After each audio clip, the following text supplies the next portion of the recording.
Stand facing me as you are with the feet spread comfortably apart, and just be standing comfortably straight, not ramrod straight. Now, first and foremost, before doing anything else in archery, we take our stance to address the target. Our target is that white paper plate down there. We are essentially in our stance right now, but watch this.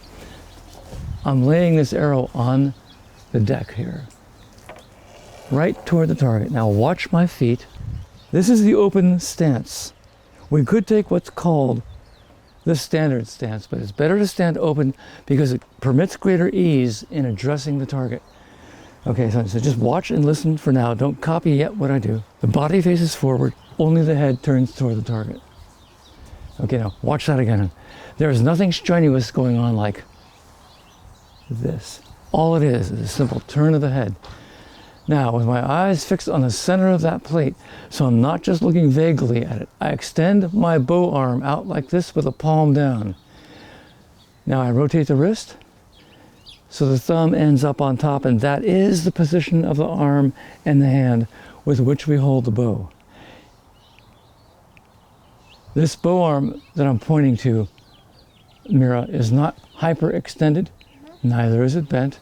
It's just gently extended without being locked.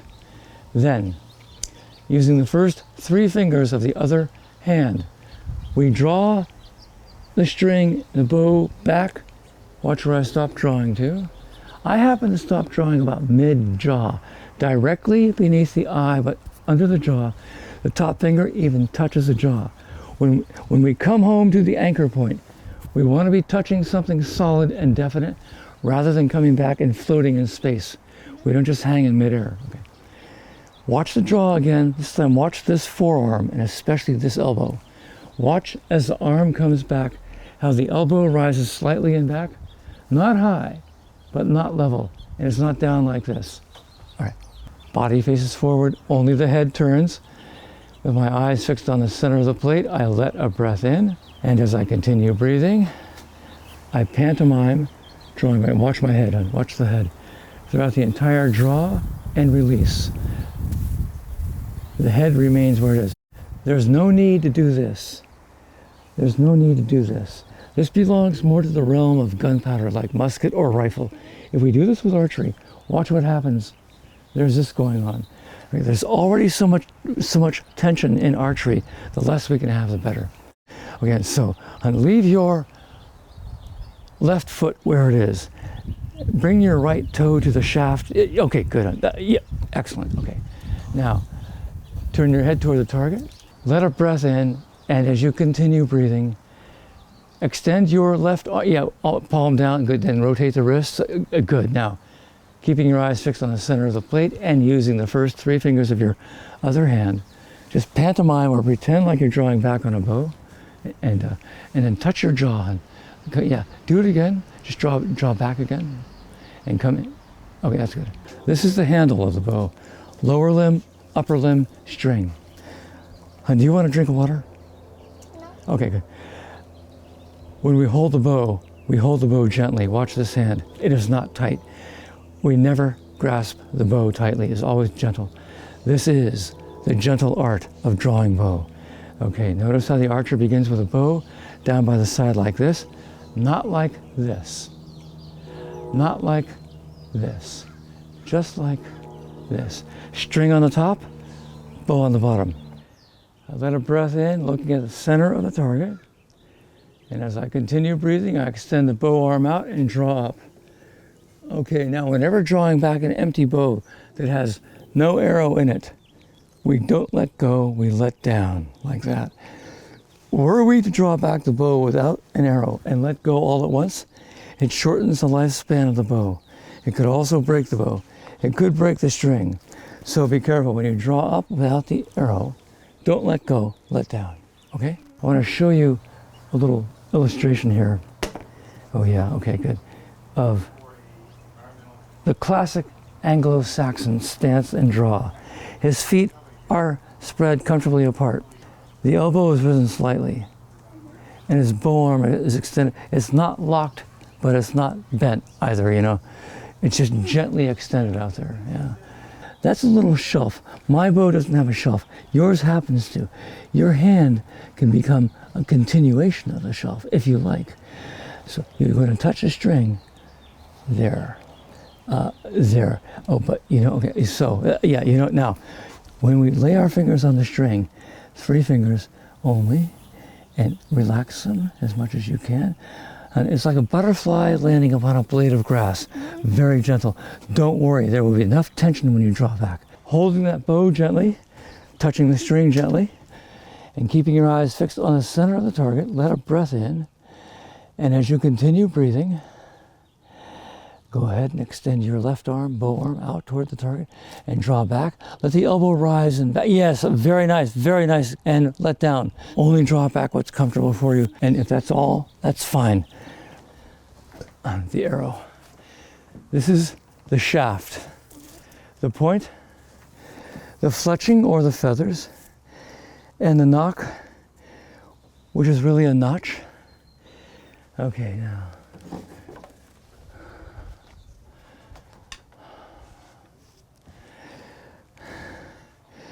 The odd featherhen rides on the outside like this, not like that. Okay, now,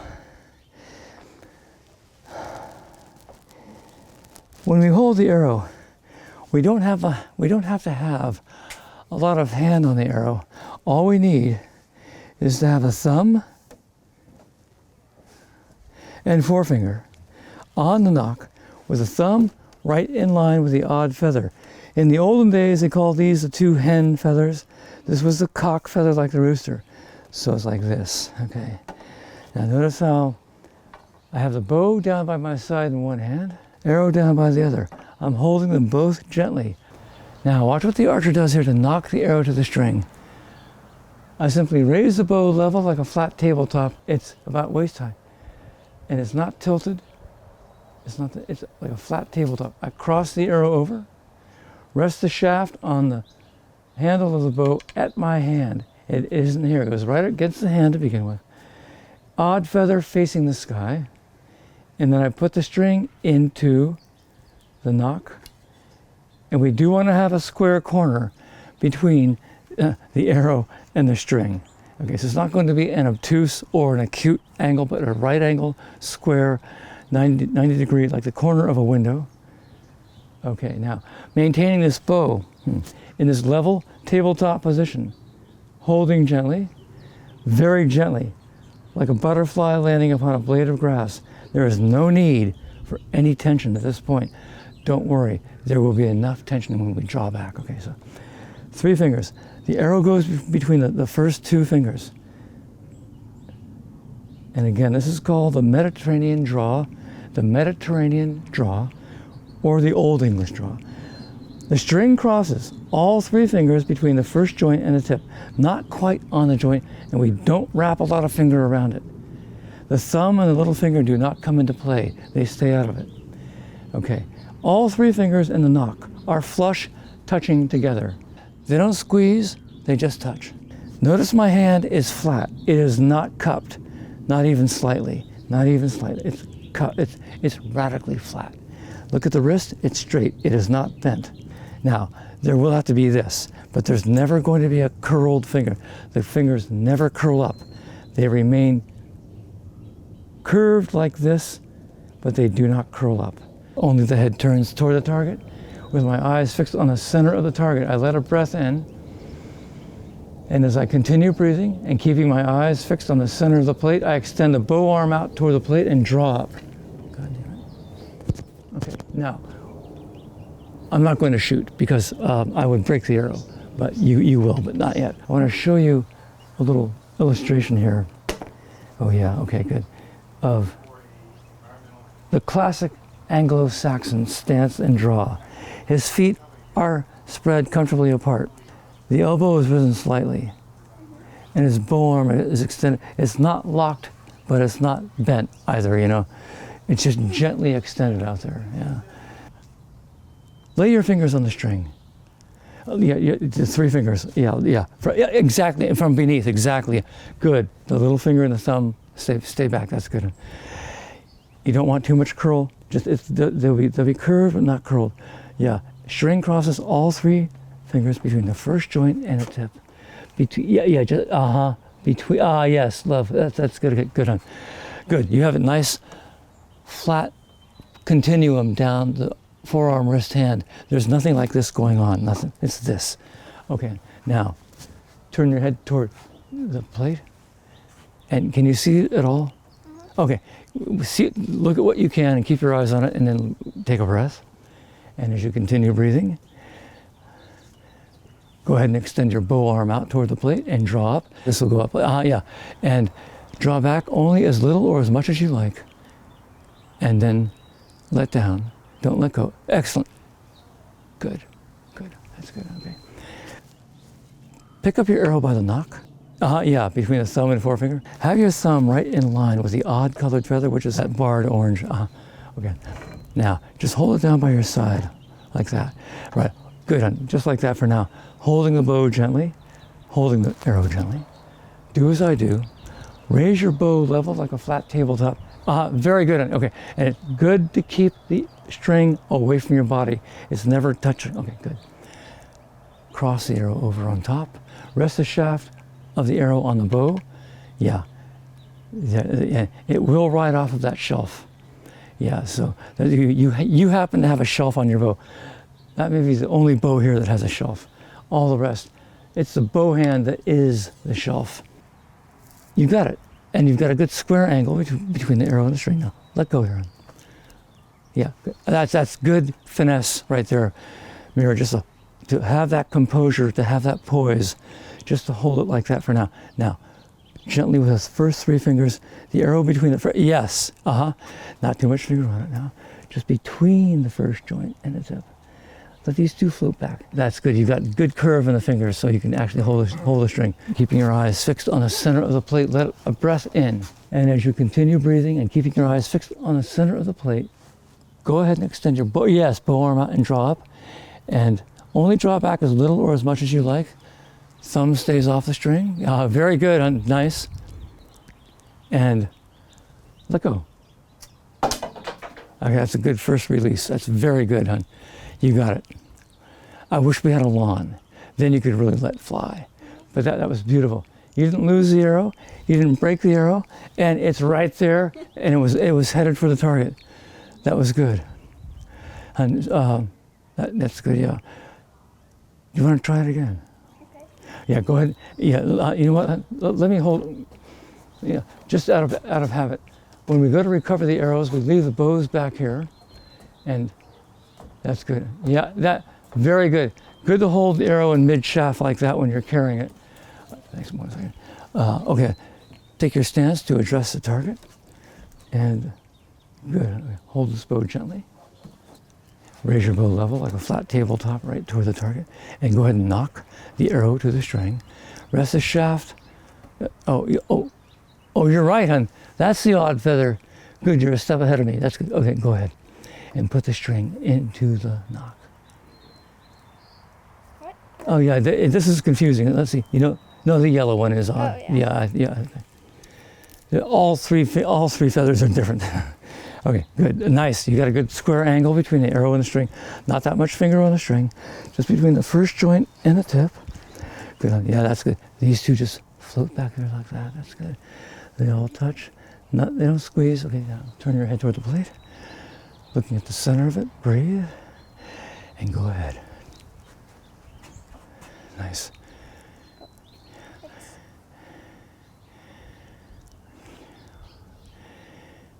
Yeah.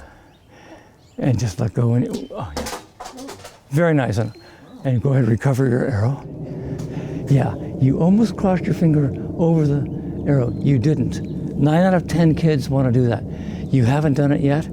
Try not to do it, because trust that what you're doing is fine, and you don't have to be so clingy, you know. You got a good flat plane there, and that's good. Now, breathe and look and go ahead.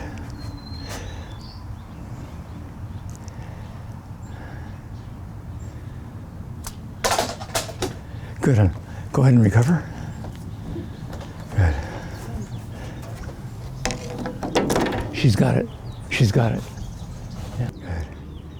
Good, you're always getting good square angle between the arrow and the string, and that's good. Yeah, 3 fingers. Go ahead. That happens a lot. That string is awfully thin. Usually they're thicker and it holds the knock in place better, but yeah, that's good. Yeah. And the string crosses just between the first joint and the tip. Nice, and go ahead.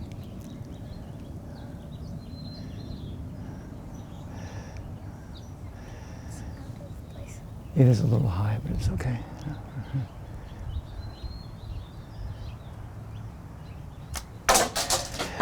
Okay, go ahead and recover. Yeah, that's good. Those two float back. The string crosses just between the first joint and the tip, not quite on it. Yeah. Very good. Okay, take a look at the plate and breathe and go ahead.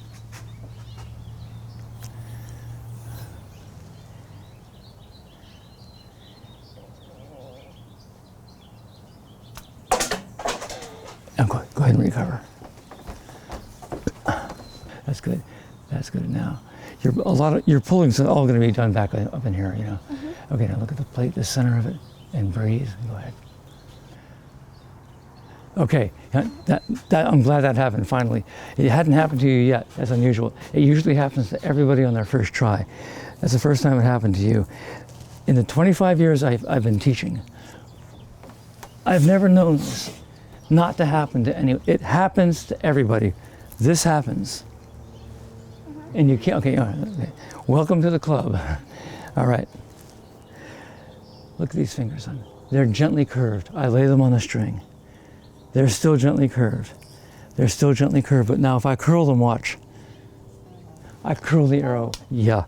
Now also, look at the wrist. It's straight, not bent. It's straight. My wrist is still straight. I draw up. Now look at my wrist, son. See, if I bend the wrist like that, it takes the arrow off the bow. So what you want to do, just keep the wrist straight and this curved but not curled. Yeah, okay. Nice move with your hand on the bow handle, and that was good. Yeah. Let them touch, those fingers touch the knock-on, and that string crosses just between the first joint, and everything is touching. All 3 fingers in the knock are touching. And you know what? Go back to the tabletop. Go back to that position. That's the first time you did that, honey. Watch my eyes. You began to draw up with your eyes on your fingers and then look at the target. That 9 out of 10 kids will do that or more. Very few will look at the target and then shoot. Once your hands are on the bow and the string on, trust they're okay. No need to look at them. Look at the target. Okay.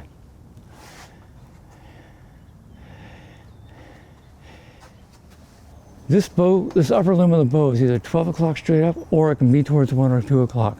But it can't be towards that way because it'll fall off, right? Mm-hmm. So, okay.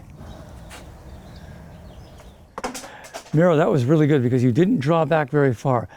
Okay, set your bow down and then recover. Yeah, good. And you know what else you're doing? This is an advanced thing. You're not letting go right away. You draw back and you pause and then you release. That's excellent control. 3 fingers, yeah, nice one. And no cupped palm and a flat, very nice. Hitting the target is not an issue right now. You're learning to draw the bow and to release the string. So you're doing it well. Good.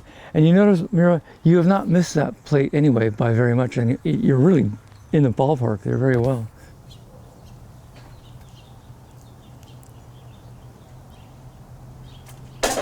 Nice.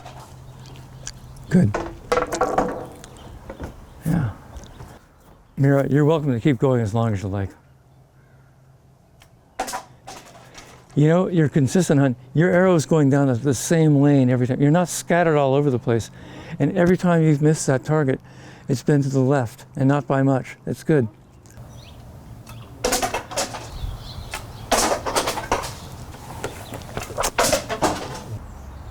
Good.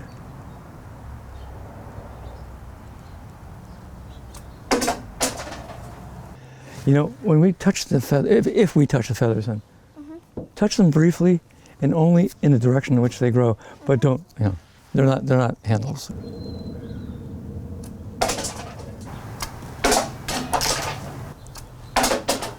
We shouldn't be concerned with the results, where the arrow is going. It's really more a thing of feeling it. You can try that stuff. Inhale upon draw, release, and exhale upon release. I find that to be contrived. I've tried that over and over. Okay, it's good meditation, whatever. But I just breathe gently the whole time. But it's particular to the individual what they want to do, you know. And you're off to a strong start, Mira. That's good.